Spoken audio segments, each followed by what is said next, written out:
ਮੇਰਾ ਨਾਨਕਾ ਪਿੰਡ ਜਿਹੜਾ ਹੈ ਉਹ ਚੱਕ ਭੱਟੀ ਹੈ, ਜਲਾਲਪੁਰ ਭੱਟੀਆਂ ਦੇ ਬਿਲਕੁਲ ਨਾਲ। ਔਰ ਇਹ ਸਾਰਾ ਚਨਾਬ ਦਰਿਆ ਜਿਹੜਾ ਹੈ ਉਹਦੇ ਕਿਨਾਰੇ ਆਬਾਦ ਸਾਡੇ ਪਿੰਡ ਨੇ। ਤੇ ਉੱਥੇ ਸਲਾਬ ਆਇਆ ਔਰ ਜਿਹੜੇ ਚੱਕ ਭੱਟੀ ਵਾਲੇ ਨੇ ਉਹਨਾਂ ਪਿੰਡ ਦੇ ਆਲੇ ਦੁਆਲੇ ਆਰਜ਼ੀ ਇੱਕ ਕੁਝ ਮਿੱਟੀ ਦੀਆਂ ਬੋਰੀਆਂ ਜਿਹੜੀਆਂ ਨੇ ਬਣਾ ਬਣਾ ਕੇ ਗਲੀਆਂ ਦੇ ਵਿੱਚ ਪਾਣੀ ਨੂੰ ਬੰਦ ਕਰਨ ਦੀ ਕੋਸ਼ਿਸ਼ ਕੀਤੀ। ਪਾਣੀ ਥੋੜ੍ਹਾ ਬਹੁਤ ਅੰਦਰ ਆਇਆ, ਬਾਹਰ ਪਾਣੀ ਜ਼ਰੂਰ ਕਾफ़ੀ ज़्यादा ਆਇਆ।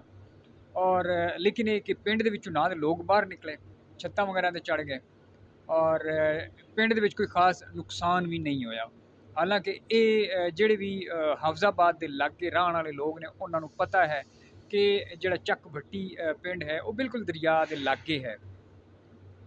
जिस वजह तो मैं वीडियो पे बनाना हुण ये जलालपुर भट्टियां जलालपुर तो अगां जनाब जैसे पानी हुण जांदा है पंज नद वाले पासे ते उत्थे जिहड़े बिराज अगां को बने ने पीर वाला जलालपुर पीर वाला जिहड़ा है मुल्तान विच उत्थे जैसे यही पानी जिहड़ा उत्थे जांदा है ते उत्थे ते इस पानी का जोर त्रुट जाना चाहिए है। उत्थे इस पानी नूं कोई नुकसान नहीं करना चाहिए, लेकिन उत्थे पानी इतना ज़्यादा नुकसान क्यों किया? हालांकि ये जिहड़ा रेला आया पानी का इहदी शिद्दत जिहड़ी आई वो पिछे ज़्यादा आई।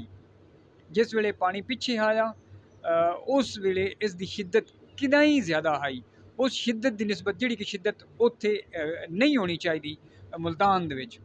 ते इहदे पिछे मुहर्रकात जिहड़े ने उन्हां नूं लभण दी लोड़ है।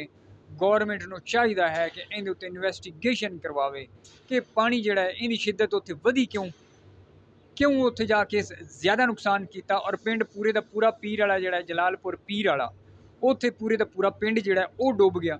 ये बिराजां दे उत्ते जिहड़े लोग अफसर तैनात ने जिहड़े पानी कढ़दे ने या बन त्रोड़दे ने वो कौन लोग ने, उन्हां दी एफिलेशन किहड़ी सियासी जमातां दे नाल है और क्या उन्हां दा मकसद कोई सियासी मकसद है कि जिस वजह तो पहले पानी नूं बिला वजह रोकिया गया। हालांकि यह पानी थोड़ा थोड़ा अगर अगां कढ़िया जांदा सिंध वाले पासे, अगर इन्हां पानी नूं जाण दिता जांदा तो इस पानी ना तो सिंध वाल कोई नुकसान करना आया और ना ही इत्थे कोई खास नुकसान होना आया, क्योंकि पानी का रेला तकरीबन उसकी शिद्दत घट चुकी आई।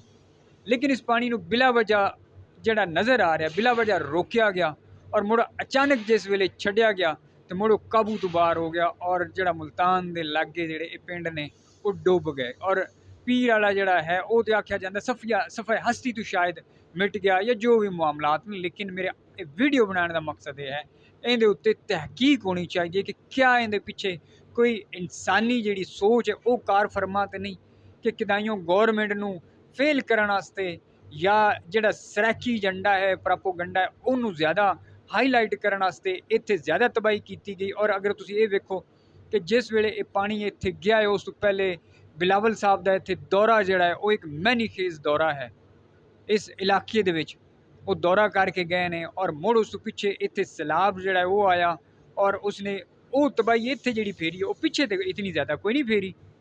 और दूजी गल ये है कि बिलावल साहब जिहड़े ने उन्हां इत्थे ते दौरा कीता, क्या वो बाकी पंजाब विच दौरा नहीं कर सकते? क्या बाकी पंजाब जिहड़ा वो कोई नहीं डुबिया? लेकिन एक रोला जिहड़ा बनाया गया वो शायद यही बनाया जा रहा है कि सिर्फ शायद पंजाब के जिहड़े जनूबी ज़िले ने वो ही डुब गए ने, बाकी पंजाब तो बच गए। बाकी पंजाब तो बचिया जिहड़ा है वो तुसीं वेख लो सियालकोट च पानी जिहड़ा वो कितने अरसे तक खलोता रहा। गुजरात च हुण भी पानी जिहड़ा वो शायद निकासी नहीं की जा सकी क्योंकि पानी काफ़ी ज़्यादा आया। लेकिन जिवें शहर जिहड़ा वो उतले लैवल तक भी डुब गया या पिंड डुब गया वो वाली मामलात नहीं होए। जानी तो माली नुकसान होया है लेकिन उसकी शिद्दत वो नहीं जी अगां जड़ा जैसे मुल्तान वाले पासे गया तो उत्थे ज़्यादा शिद्दत जी है वो जी नज़र आती पई है। ये ज़रूर वेखना चाहिए कि इहदे पिछे क्या कोई इंसानी सोच कार फरमा है या नहीं, या कोई सियासी मुदाखलत या कोई सियासी सोच जिसका मकसद ये है कि पंजाब की जिहड़ी वंड है या पंजाब की जिहड़ी तकसीम है उस दे उत्ते सियासत की जा सके।